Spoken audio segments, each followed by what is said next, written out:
Hi guys, it's Sunny. Welcome back. So if you are new to my channel, I'm Sunny. I am a professional ballroom dancer.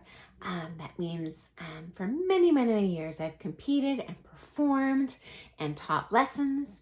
I used to own the largest ballroom dance studio in the country. I've had a little bit of reality TV filmed there. Also been contacted about possibly working on reality TV shows. So I've also been featured in print work for one of the ballroom dance reality programs, not Dancing Queens, but it does mean I'm more of an industry insider than most people about what is going on behind the scenes in the new Bravo TV reality series, Dancing Queens. So let's get started. In each video, I like to break down what I saw in this week's episode, and I'll share with you, in my opinion, what I think is real and maybe what's kind of scripted or fake for the show, and hopefully share some behind the scenes insights that you might otherwise not be aware of. So let's get started. Okay, this Tuesday, I believe this was episode 6. I have to look at my notes. But anyway, we start out this episode with the single dances, which the ladies say is their warm-up. So when you see them compete, at least in the previous episodes, they've been on the floor with many other dancers, and they compete in all 5 dances in Latin, meaning cha-cha, rumba, jive, paso doble. Anyway, when you do a single dance, that means you're just marked on one dance alone, say a cha-cha, and you get a mark or a ranking compared to the other couples on the floor in that one dance. These single dance events are a little bit unique to Pro-Am.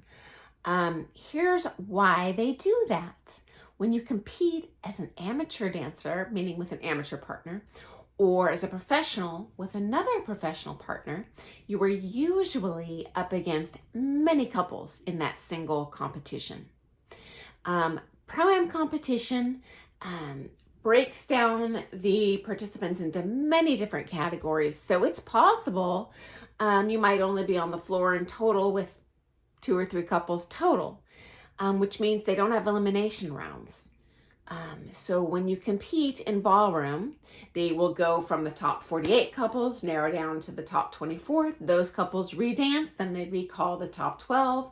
Then those top 12 couples redance, then they call the top 6, and only the top 6 couples are actually given marks 1 through 6. So if you're in a tiny competition, you don't want to fly all the way somewhere and just dance one round.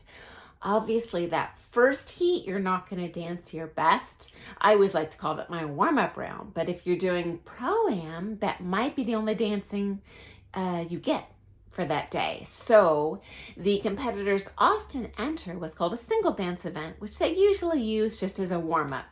And there's so many different age categories and skill levels in Pro-Am that often they're the only dancer in that category, unfortunately, but it is a good warm-up, and I do recommend people do that if they're going to compete at the higher levels in Pro-Am. If anything, just to warm up and figure out, is it a slick floor? Are there sticky spots, before you get to your really competitive round.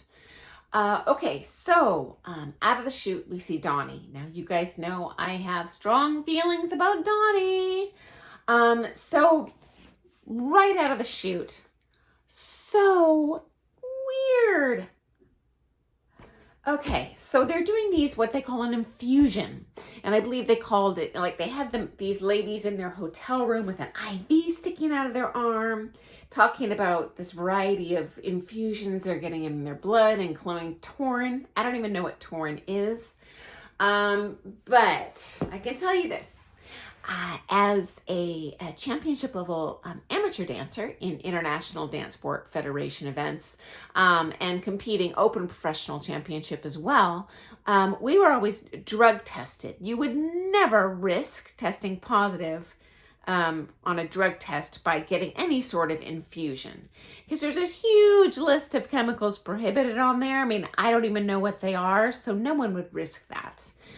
So I'm guessing maybe the rules are just don't apply for pro-am competition. Maybe they don't care what the amateurs do when they're dancing pro-am. But that was not my experience at all, dancing professionally or championship level amateur dancer. And they don't test everyone, interestingly. They just, I don't know if they draw your name out of a hat or what, but they just do select people and they'll spot test.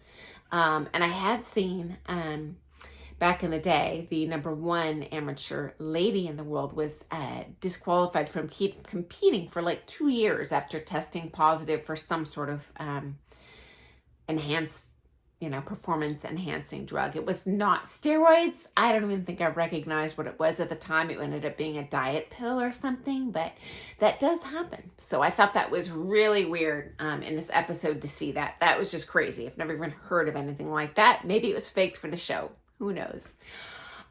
Next up, she has a new dress and her partner criticizes that dress and says, hey, I really prefer the blue one over the black and gold one.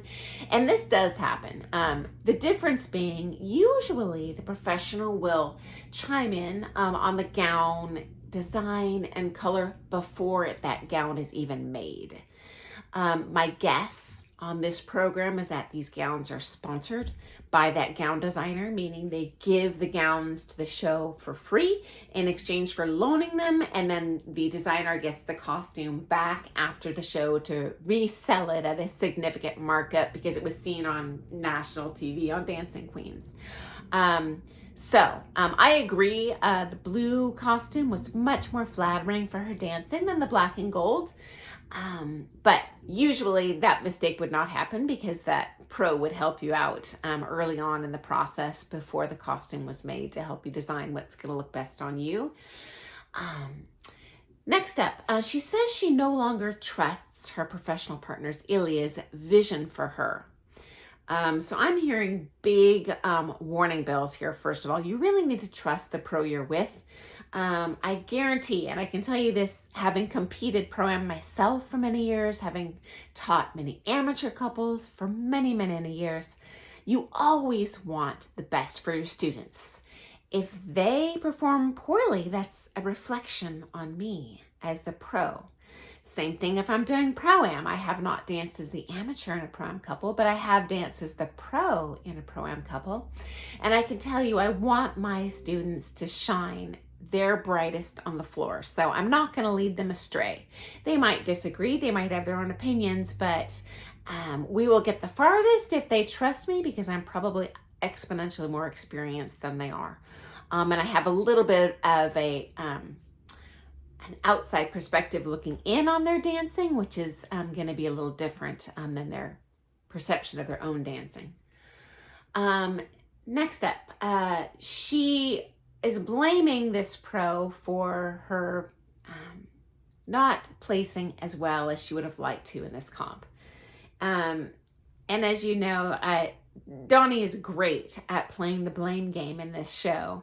In the previous episodes, she's just ranted and raved about how all the judges, she's the best dancer on the floor and they're just marking her poorly because they don't like her figure. So my new title for Donnie is Queen of the Blame Game, and I really hope she starts taking ownership in the quality of her dancing instead of blaming it on other people. Because from what I've seen in the little snippets of dancing on this show that I've seen, I feel Donnie's marks are very fair, and the judges have been very fair in how they have marked her. So that's my 2 cents. I hope she takes ownership in that. Finally, Sabrina, she is kind of the very slender gal who split up with her partner for a couple years. They got back together, much drama. And they show a video clip of this competition with Sabrina missing the partner's hand. I believe it was during a jive. Anyway, in this clip, she stops mid-round, right there in the middle of the competition floor, swears, tells him to just stop. And okay, this to me is really suspicious. Here's why. You just would never do that in a comp. It's really bad sportsmanship. You would not want to draw attention to the fact that something went wrong.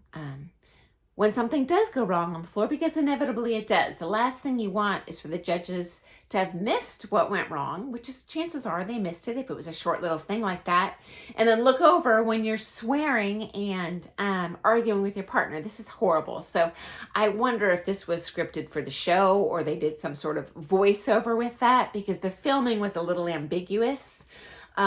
So I call this Franken clipping, where they can do a lot with video editing, and they might take a snippet from somewhere and a voiceover from somewhere else and overlay it and make it appear that something happened that actually didn't happen. And I suspect this is one of those clips.